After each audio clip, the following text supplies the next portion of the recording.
Okay, we have a flaw question here.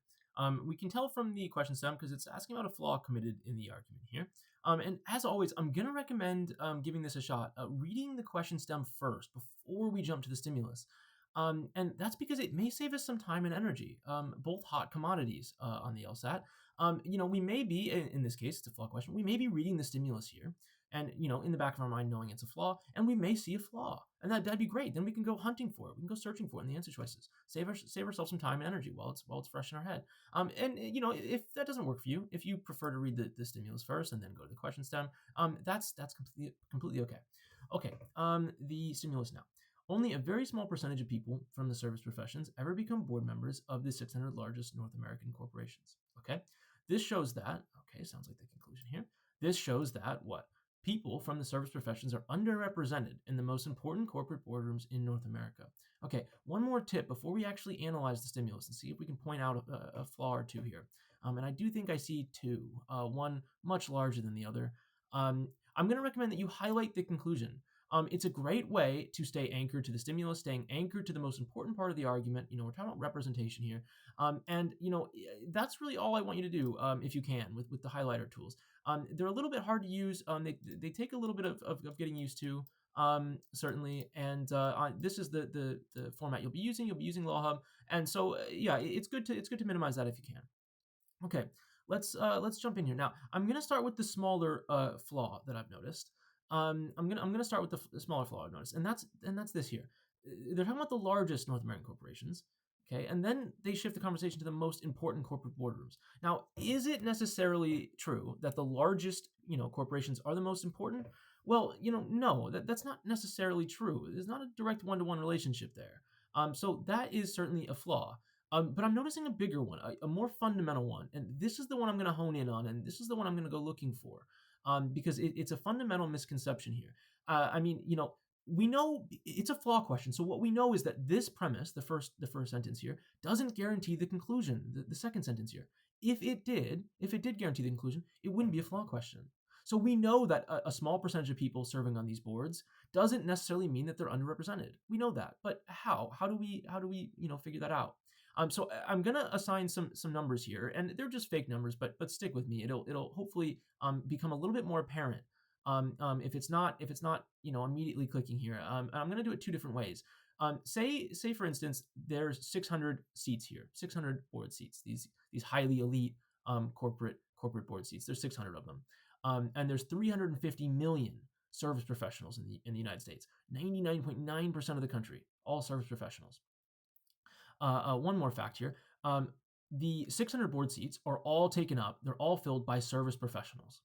They all 600 of them are service professionals. So is 600 a small percentage of 350 million? Yeah, absolutely. But they're not underrepresented in these seats. In this case, they have all 600 seats. They are the only group represented. Actually, and just putting this visually, in case you're a visual learner, and this is going to be helpful for you. SP, I'll just call that service professionals. Okay, SP for service professionals. So this circle contains all of the service professionals in the U.S. And then I'm going to put this circle here, this set here, and BM just stands for board members here. Now, hopefully, sorry about that. Hopefully, this makes it a little more visually apparent. The set of board members is contained entirely within the service professionals. 100% of these 600 board seats are service professionals. Now, is it the case that this isn't true? Yeah, sure. I'm taking an extreme example, which is generally, a decent strategy for understanding something. It's a weird looking, okay, circle, okay. And then say, we know that some of the service professionals are represented. Some of them are there, a small percentage. So it could look something like this, where there's some overlap. These are the service professionals that are in these board seats. But it is generally helpful to put it to the most extreme, and see if it holds up. And if it doesn't, then that's a good example of a flaw. That's a good way to exemplify it. Now I'm just going to delete this for some space, for clarity here. But hopefully that visual example helped some of you. So fundamentally here, coming back to this, a small percentage of people in the service professions serving on these boards doesn't tell us how many of these board members are from the service professions. We don't know how big the set here is of service professionals. And if it's bigger than these 600 seats, then yeah, I mean, we can assume that only a very small percentage of any group are going to become these highly elite board seats. There's only 600 of them. So, this fundamentally, a small percentage serving on these boards doesn't necessarily mean they're underrepresented. And that's the idea I'm going to go looking for. I'm going to go looking for it. And I'm not in love with a certain wording, but I'm looking for that idea to sever that connection, to point out that flaw. And if I don't find it, that's okay. That's okay. It's still time well spent looking for it. You'll see, I'm not going to engage too heavily with answer choices that aren't what I'm looking for. And if I get to the end and I don't find it, that's okay. Then I'll go to the answer choices and I'll attack them each individually here. Okay. And it's okay if this isn't, if you're not able to do this yet, if you're not able to kind of pre-phrase what this flaw might be before we go looking for it, that's okay. It's going to take us a little bit longer, so do practice it, but it's completely okay. We can arrive at the right answer in any case. Okay, looking at A here. 600 is too small a sample on which to base so sweeping a conclusion about the representation of people from the service professions. Yeah, maybe. It's not what I'm looking for, so I'm not gonna cross off, but I'm not gonna engage any deeper with it. I want to move through quickly, so I'm gonna keep looking for this idea that this doesn't mean they're represented. This fact doesn't show that. Okay, B, the percentage of people from the service professions who serve on the boards of the 600 largest North American corporations, reveals little about the percentage of the members of these boards who are from the service professions. Yes, excellent. This is exactly what I'm looking for. Yeah, the percentage of people in service professions who serve on those boards, yeah, don't tell us how many board members or what percentage of the board members are from the service professions. Right. It's the set error. It's the subset error. Yeah, excellent. You'll notice something as well. This wasn't exactly how I was wording it. I was thinking in terms of numbers of board seats, and they're talking about percentage, but it's the same idea. And because I'm able to generalize it a little bit, because I have a general idea of what I'm looking for without being in love with a certain wording, I'm not going to be tripped up when they change it on me, because they can word this, I'm sure, many different ways. They're very talented writers.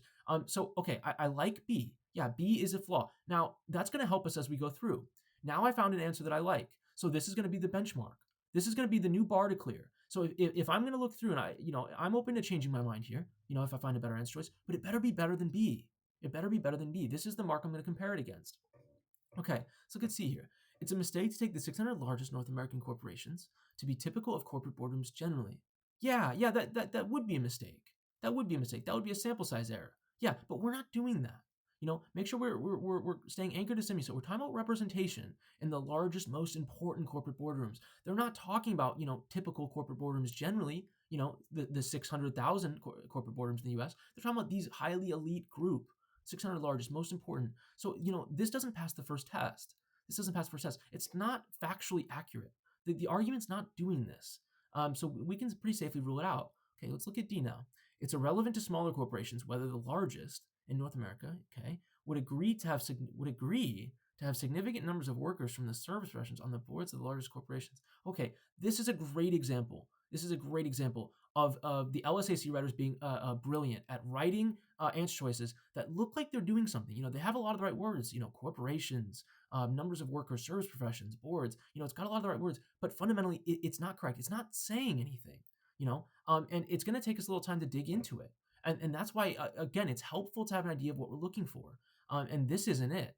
So, engaging with it a little bit more, and here's a trick. Are we talking about smaller corporations at all? Don't be afraid to push it back to the stimulus and say, no, I don't see anything about the smaller corporations. Okay, so they're introducing a new idea here. We're not talking about smaller corporations, and the relevancy to smaller corporations of whether these large corporations would agree to have them. We're not talking about what they would agree to do or not do. We're talking about the current representation in those large, most important corporations. We're not talking about whether they'd agree to do more.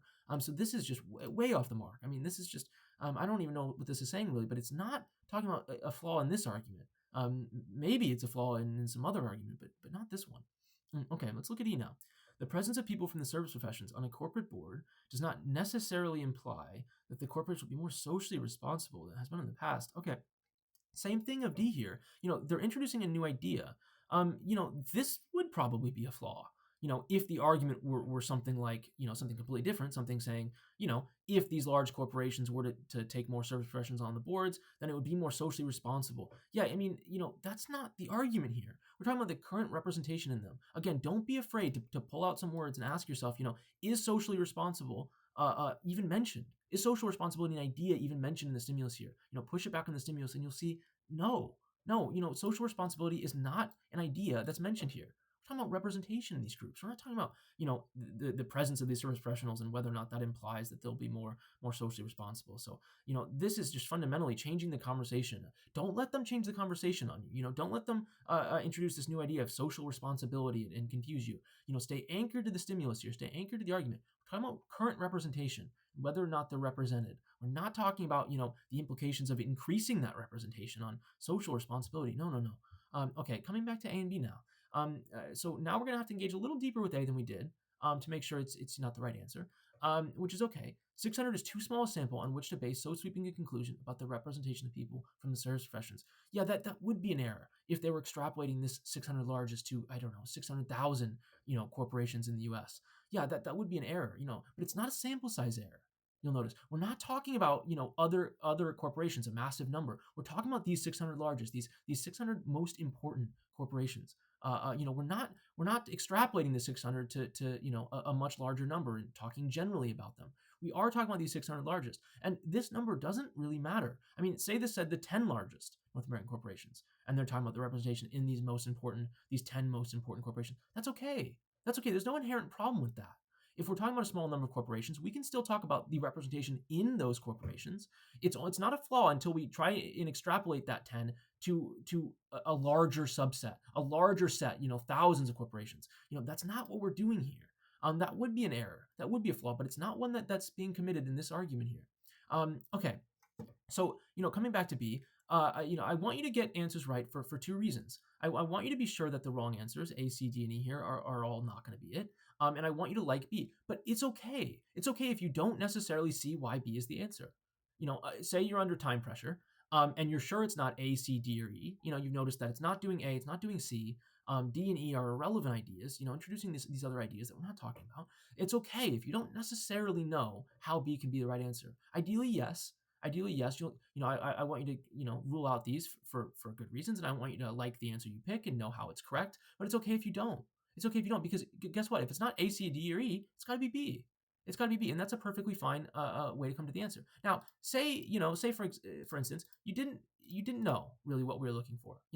These flaws, this bigger flaw, didn't stand out to you, and that's okay. That's okay. Keep practicing it. Keep practicing dissecting it. And seeing if we can go hunting for it. But it's okay. It's okay to do it by process of elimination here. It's okay to attack A and say, oh yeah, it's not doing that.